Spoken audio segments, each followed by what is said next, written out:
Hello everyone, स्वागत है आपका रेप्लिका वर्ल्ड में। आज हम डिस्कस करेंगे DSSB PGT बायोलॉजी 2024 का सिलेबस और एग्ज़ाम पैटर्न। तो चलिए शुरू करते हैं। सबसे पहले हम लोग बात करते हैं किसी भी DSSB PGT एग्ज़ाम का पैटर्न क्या होता है। ये सभी PGT एग्ज़ाम के लिए वैलिड है, मतलब सबके लिए सेम ही है। बाद में हम डिटेल सिलेबस बायो का डिस्कस करेंगे। तो DSSB PGT एग्ज़ाम के पैटर्न की अगर बात करते हैं तो यहाँ पे दो सेक्शंस आते हैं। एक होता है हमारा सेक्शन ए और एक होता है हमारा सेक्शन बी। अब इसमें बात करते हैं कि सेक्शन ए में क्या क्या चीज़ें आती हैं एंड सेक्शन बी में क्या क्या चीज़ें आती हैं। तो अगर हम एक पीजीटी एग्ज़ाम की बात करें DSSB में, तो ये टोटल 300 मार्क्स का होता है। 300 मार्क्स का पेपर होता है और 300 ही क्वेश्चंस होते हैं। सबसे पहले हम बात करते हैं कि सेक्शन ए में कितने क्वेश्चंस होते हैं और क्या क्या चीज़ें आती हैं। सेक्शन ए में टोटल 100 क्वेश्चंस होते हैं जो कि 100 मार्क्स के होते हैं, यानी एक क्वेश्चन 1 मार्क का होता है। इस सेक्शन ए में फर्दर 5 सब सेक्शंस होते हैं। सबसे पहला होता है जर्नल अवेयरनेस, यानी इसमें जीके आती है, स्टैटिक भी आती है, करंट अफेयर्स भी आते हैं। इसके बाद आता है आपका journal intelligence and reasoning ability. ये जो है इसमें आपका क्या है, रीजनिंग आएगी, ठीक है। तो ये भी 20 मार्क्स का होता है, 20 क्वेश्चंस होते हैं। ऐसे जनरल अवेयरनेस के भी 20 क्वेश्चंस होते हैं, 20 मार्क्स का। फिर नेक्स्ट आपके मैथ्स आती है, यानी कि अर्थमेटिकल एंड न्यूमेरिकल एबिलिटी, जिसमें इसके भी 20 सवाल आते हैं, 20 ही नंबर के होते हैं। इंग्लिश लैंग्वेज आती है, जिसमें इंग्लिश के क्वेश्चंस आते हैं, जिसमें कि ग्रामर आती है, कॉम्प्रिहेंशन भी आ सकता है। तो ये 20 मार्क्स का होता है, ये भी 20 क्वेश्चंस होते हैं। इसी तरीके से लास्ट जो सब सेक्शन होता है हिंदी लैंग्वेज का होता है। इसमें हिंदी की व्याकरण आती है, कॉम्प्रिहेंशन बेस्ड भी क्वेश्चंस भी आ सकते हैं, ठीक है। तो ये भी 20 सवाल आते हैं, 20 क्वेश्चंस होते हैं। इसका मतलब ये है कि टोटल सेक्शन ए में 100 सवाल होंगे, 100 ही मार्क्स का ये सेक्शन होगा, ठीक है। अब इसमें डिटेल सिलेबस के बारे में हम किसी और वीडियो में बात करेंगे कि सेक्शन ए में एक्चुअली में हमें इन चीज़ों में क्या क्या पढ़ना होता है। फिलहाल आज हम बात करने वाले हैं मेनली सेक्शन बी के बारे में। अच्छा, तो ये बात आप समझ गए। इसके बाद जो सेक्शन बी होता है उसमें 200 क्वेश्चंस आते हैं। मैं पीजीटी की बात कर रही हूँ, तो 200 क्वेश्चंस आते हैं और ये जो क्वेश्चंस होते हैं ये 1 मार्क का एक होता है, यानी 200 मार्क्स का होता है ये वाला सेक्शन। अब यहाँ पे इसका मतलब टोटल क्वेश्चंस कितने हो गए, 300, टोटल मार्क्स भी हो गए 300। अगर हम बात करते हैं कि इसमें क्या क्या आता है, तो एक तो आपका सब्जेक्ट आता है, मोस्टली तो आपके सब्जेक्ट के क्वेश्चंस आते हैं, ठीक है। कुछ क्वेश्चंस टीचिंग मेथोडोलॉजी के ऊपर भी आ सकते हैं, ठीक है। तो इस तरीके से होता है।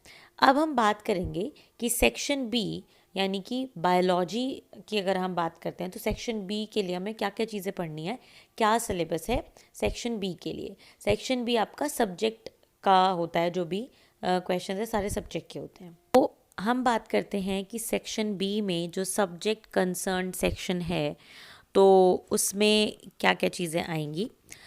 तो देखिए, सबसे पहले दी लिविंग वर्ल्ड आपको पढ़ना होगा। लिविंग वर्ल्ड में क्लासिफिकेशन, टेक्सोनॉमी, ये सब चीज़ें आती हैं। नेक्स्ट जो होगा वो चैप्टर होगा बायोलॉजिकल क्लासिफिकेशन, जिसमें आपको 5 kingdom classification, salient features, monera, protista, fungi, इन सबको पढ़ना होगा, lichens, virus and viroids. Then आता है प्लांट किंगडम चैप्टर। इसमें आपको एल्गी, ब्रायोफाइटा, टेरिडोफाइटा, जिम्नोस्पर्म और एंजियोस्पर्म के बारे में पढ़ना होगा। देखिए, ये जो सिलेबस मैं आपको दिखा रही हूँ एक्चुअली में ये सीबीएसई का सिलेबस है, बट क्योंकि टॉपिक्स बिल्कुल सेम हैं इसलिए मैं इससे आपको समझा रही हूँ। यहाँ पर लिखा हुआ है टॉपिक्स एक्सक्लूडेड एंजियोस्पर्म, आपके लिए एक्सक्लूडेड नहीं है, ये आपको तो पढ़ना ही है, ठीक है। तो यहाँ पे ये हो जाएगा। इसके बाद फिर नेक्स्ट आ जाएगा आपका एनिमल किंगडम। एनिमल किंगडम में सब कुछ पढ़ना है, जितने भी किंगडम्स हैं up to class level, chordates, non chordates, ठीक है। इसके बाद आता है structural organisation in plants and animals. इसमें आपको मॉर्फोलॉजी ऑफ फ्लावरिंग प्लांट्स, ठीक है, फ्लावरिंग प्लांट्स की जितनी भी मॉर्फोलॉजी है, इन्फ्लोरेसेंस क्या होता है, फाइलोटेक्सी क्या होती है, ठीक है, एस्टिवेशन क्या होता है, फ्लावर के अलग अलग पार्ट्स क्या होते हैं, फ्रूट क्या होता है, और जो फैमिलीज़ हैं, 3 फैमिलीज़ हैं एक्चुअली इसमें, क्योंकि जो कि सीबीएसई के सिलेबस से कट हो गए हैं इसलिए यहाँ पे मेंशन नहीं है, अदरवाइज 3 फैमिलीज़ हैं इसमें, सोलनेसी, फेबेसी एंड पोएसी, 3 हैं इसमें, तो 3 फैमिलीज आपको पढ़नी है। और इसके अलावा एनाटॉमी ऑफ फ्लावरिंग प्लांट्स में जितना भी है सारा आपको पढ़ना है। इसके बाद स्ट्रक्चर ऑर्गेनाइजेशन इन एनिमल्स सारा पढ़ना है। ठीक है, नेक्स्ट चैप्टर आता है स्ट्रक्चर, सेल का स्ट्रक्चर यानी सेल यूनिट ऑफ लाइफ। तो इसमें हम पढ़ते हैं कि सेल क्या होता है, सेल वॉल क्या होती है, सेल मेम्ब्रेन क्या होती है, डिफरेंट सेल ऑर्गेनल्स क्या होती हैं, क्या फंक्शन होता है, कैसा स्ट्रक्चर होता है, सब कुछ इसमें पढ़ना है। देन आता है बायोमॉलिक्यूल्स। बायोमॉलिक्यूल्स में बायोलॉजी यानी हमारी बॉडी में जो मॉलिक्यूल्स हैं उनके बारे में, carbohydrate, lipid, nucleic acid, enzymes क्या होते हैं, टाइप्स क्या होते हैं एंजाइम की, प्रॉपर्टी, एंजाइम एक्शन, सब कुछ। ठीक है, नेक्स्ट आता है cell cycle and cell division. इसमें आपको माइटोसिस और मियोसिस और उनका सिग्निफिकेंस पढ़ना है। नेक्स्ट आता है प्लांट फिजियोलॉजी। प्लांट फिजियोलॉजी के जितने भी चैप्टर्स हैं, फोटोसिंथेसिस, रेस्पिरेशन, ट्रांसपोर्ट, हॉर्मोन्स, सब पढ़ना है। ठीक है, photosynthesis, respiration, plant growth hormones, इसके अलावा ट्रांसपोर्ट के भी 2 चैप्टर्स हैं और न्यूट्रिएंट का भी एक चैप्टर है, ये भी आपको पढ़ना है। तो टोटली प्लांट फिजियोलॉजी में 5 चैप्टर्स हैं, photosynthesis, respiration, growth and development, इसके अलावा 2 और हैं जो कि है हमारा एक आपका ट्रांसपोर्ट और दूसरा है न्यूट्रिएंट्स। ठीक है, वो भी आपको पढ़ना है। देन आता है ह्यूमन फिजियोलॉजी। ह्यूमन फिजियोलॉजी में इस वाले सिलेबस में मेंशन नहीं है, बट डाइजेशन भी आपको पढ़ना है। तो डाइजेशन पढ़ना है, ह्यूमन डाइजेशन, और इसके अलावा breathing and exchange of gases, body fluids and circulation, excretive products and there elimination, locomotion and movement, neural control and coordination and chemical coordination and integration, ये सारी चीज़ें। कहने का मतलब ये है कि अब तो सीबीएसई ने काफ़ी सिलेबस कट कर दिया है, तो कोई पुरानी बुक आपको लेनी है एनसीईआरटी की, वहाँ से पढ़ना स्टार्ट करना है। तो कोई पुरानी बुक उस टाइम की जब सिलेबस कट नहीं हुआ था, तो उसमें जितने भी चैप्टर्स हैं क्लास 11th में, ठीक है, तो मैं आपको बता रही हूँ क्लास 11th में बायो की एनसीईआरटी में जितने भी चैप्टर्स हैं किसी पुरानी बुक में, क्योंकि अब तो सिलेबस कट हो गया है 2-3 साल से, वो वाली बुक आपको नहीं लेनी, आपको पुरानी बुक लेनी है, या आपके स्कूल टाइम की आपके पास बुक होगी तो उस बुक से आपको पढ़ना है। जितने भी चैप्टर्स है क्लास 11th में सारे आपको डिटेल में पढ़ने हैं एनसीईआरटी से, सबसे पहली बात तो ये है। इसके अलावा फिर क्लास 12th का भी सिलेबस इसमें इंक्लूडेड है, वो भी आप सबसे पहले अपनी क्लास 12th की एनसीईआरटी से कवर करें, जो कि पुरानी होनी चाहिए, उसमें सिलेबस कट वाली एनसीईआरटी नहीं होनी चाहिए, बिकॉज कॉम्पिटिटिव में सब कुछ आता है। देन हम क्लास 12th की अगर बात करते हैं, सबसे पहला जो चैप्टर है रिप्रोडक्शन वाला, जो कि सीबीएसई की तरफ से तो कट हो गया है, वो आपको पढ़ना है। Next sexual reproduction in flowering plants. इसमें हम ये देखते हैं कि एंजियोस्पर्म्स में किस तरीके से सेक्सुअल रिप्रोडक्शन होता है, जिसमें कि पॉलिनेशन क्या होता है, मेल और फीमेल गैमेट कैसे बनता है, फर्टिलाइजेशन क्या होता है, पोलन पिस्टल इंट्रैक्शन क्या होता है, double fertilization, polyembryony, parthenocarpy, apomixis, सब कुछ इसमें पढ़ना है। नेक्स्ट ह्यूमन रिप्रोडक्शन, बहुत बहुत ज़्यादा इंपॉर्टेंट चैप्टर है। ह्यूमन रिप्रोडक्शन बहुत डिटेल में आपको पढ़ना है, एनसीईआरटी से आपको सबसे पहले पढ़ना है, बाद में बियॉन्ड एनसीईआरटी किस तरीके से कवर करना है इस पर मैं एक सेपरेट वीडियो बनाऊंगी। देन रिप्रोडक्टिव हेल्थ, ठीक है, जिसमें कि कॉन्ट्रासेप्टिव मेथड्स, एसटीडी, बहुत इम्पॉर्टेंट, ये जो भी हमारे आईवीएफ टेक्निक्स हैं, आईवीएफ, जिफ्ट, गिफ्ट, ये सारी चीज़ें पढ़नी है हमें। देन आता है प्रिंसिपल्स ऑफ इनहेरिटेंस यानी जेनेटिक्स, सारी जेनेटिक्स पढ़नी है, मेंडेलियन हो चाहे मॉडर्न जेनेटिक्स हो। उसके बाद molecular basis of inheritance, DNA, RNA के बारे में कंप्लीट चीज़ें हमें इसमें पढ़नी है, जो भी एनसीईआरटी में दी हुई है। देन इवोल्यूशन चैप्टर, इसके बाद ह्यूमन हेल्थ एंड डिजीज़ वाला चैप्टर। इसके अलावा एक 9th चैप्टर भी है जो कि सीबीएसई ने कट कर दिया, वो भी आपको पढ़ना है। चैप्टर 9th है स्ट्रेटजी इन फूड प्रोडक्शन करके, ऐसा कुछ है, जिसमें कि एनिमल हस्बेंड्री वगैरह के बारे में चीज़ें हैं, वो आपको पढ़ना है। नेक्स्ट आता है माइक्रोब्स इन ह्यूमन वेलफेयर, ये भी बहुत इंपॉर्टेंट है, और ह्यूमन हेल्थ एंड डिजीज़ मैंने आपको बता दिया।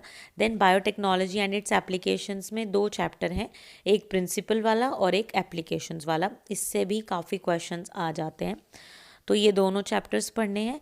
देन इकोलॉजी में आपके organisms and population, ecosystem, biodiversity and conservation, और इसके अलावा भी इकोलॉजी में चैप्टर हैं एक आई थिंक एक और चैप्टर्स हैं, तो ये भी आपको पढ़ने हैं क्योंकि पुरानी एनसीईआरटी में ये हैं। ठीक है, तो सिंपल सा मेरा कहने का मतलब सिर्फ इतना है कि क्लास 11th की पूरी एनसीईआरटी एंड क्लास 12th की पूरी एनसीईआरटी बहुत अच्छे से आपको पढ़नी है। ठीक है, बेस एनसीईआरटी ही है। अब बात आती है कि क्या सिर्फ 12th लेवल का ही आएगा या फिर ऊपर के क्वेश्चंस भी आ सकते हैं। तो डेफिनेटली ऊपर के क्वेश्चंस आ सकते हैं, पोस्ट ग्रेजुएशन लेवल तक सवाल पूछे जा सकते हैं। बट पोस्ट ग्रेजुएशन में तो हमने बहुत सारी चीज़ें पढ़ी हैं, तो ऐसे तो नहीं है कि हम सारा कुछ पढ़ेंगे, नहीं। टॉपिक्स एनसीईआरटी के ही होंगे, क्वेश्चन एनसीईआरटी के टॉपिक से ही पूछा जाएगा। हाँ, कुछ क्वेश्चंस ऐसे होंगे जो कि थोड़े अप लेवल के पूछे जाएंगे। जैसे मान लीजिए कि ह्यूमन रिप्रोडक्शन है, उसमें एक पार्ट आता है जिसको हम कहते हैं एम्ब्रियोनोलॉजी, कि कैसे एम्ब्रियो डेवलप करता है ना। तो एनसीईआरटी में तो इतना नहीं दिया हुआ है एम्ब्रियोनोलॉजी के बारे में, बट क्वेश्चंस आ सकते हैं। जैसे कि गैस्ट्रुलेशन के बारे में सिर्फ इतना दिया हुआ है कि गैस्ट्रुलेशन क्या होता है ना, पर प्रोसेस कैसे होती है ये हमें पढ़ना है।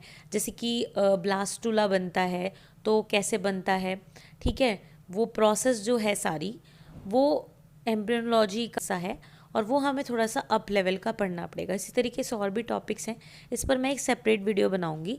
तो इस तरीके से, बट अगर आप फ्रेशर हैं और आप अभी तैयारी शुरू कर रहे हैं, तो सबसे पहले बहुत ज़रूरी है कि आप अपनी एनसीईआरटी को कंप्लीट करो। Just first finish your NCERT, उसके बाद सोचना है। हाँ, अगर आप चाहते हो कि आप जैसे आपने ह्यूमन रिप्रोडक्शन पढ़ा, आप सोच रहे हो कि ह्यूमन रिप्रोडक्शन एनसीईआरटी से तो मैं पढ़ूँगी, बाकी जो उसके टॉपिक सारे कवर कर लूँ, तो फिर इसका भी यही तरीका है कि जैसे मान लीजिए आपने एक चैप्टर लिया ह्यूमन रिप्रोडक्शन, तो पहले उसको एनसीईआरटी में से कंप्लीट करें। ठीक है, जब वो एनसीईआरटी में से कंप्लीट हो जाए, तो जो टॉपिक्स आपको लगता है कि आए हैं प्रीवियस ईयर में थोड़े से अप लेवल के, तो फिर उसको एनसीईआरटी से बाहर पढ़ें। पर ऐसा नहीं है कि इधर उधर कोई बुक खरीद ली, पहले उस बुक से ही पढ़ना शुरू कर दिया, नहीं। एनसीईआरटी को बेस बनाइए, और एनसीईआरटी को बेस बनाने के बाद ही आप बाकी के टॉपिक्स कहीं और से पढ़ें। ठीक है, तो सिंपल सी बात यही है कि एनसीईआरटी बहुत ही बेस्ट है। मैं आपको अपना एक्सपीरियंस शेयर करती हूँ कि जैसे मैंने केवीएस का एग्ज़ाम दिया था, तो वहाँ पे सिर्फ मैंने एनसीईआरटी ही पढ़ी थी, और सिर्फ एनसीईआरटी से ही मेरा स्कोर ठीक ठाक आया था, जबकि मैंने इतनी पढ़ाई नहीं की थी। फ्रेंकली स्पीकिंग, मैंने आई थिंक 15 या 20 दिन सिर्फ पढ़ाई की होगी, और उसमें भी मेरा स्कोर सही था और मैंने क्वालिफाई कर लिया था इंटरव्यू के लिए। खैर, क्योंकि DSSB का जो लेवल है थोड़ा सा ऊपर होता है केवीएस से, तो इसलिए बाहर से भी सवाल पूछे जाते हैं। तो इसीलिए एनसीईआरटी के साथ साथ आपको और भी पढ़ना है, बट एनसीईआरटी इज़ फर्स्ट। ठीक है, बाकी चीज़ें हम अगली वीडियोस में डिस्कस करेंगे। तो आज के लिए सिर्फ इतना ही।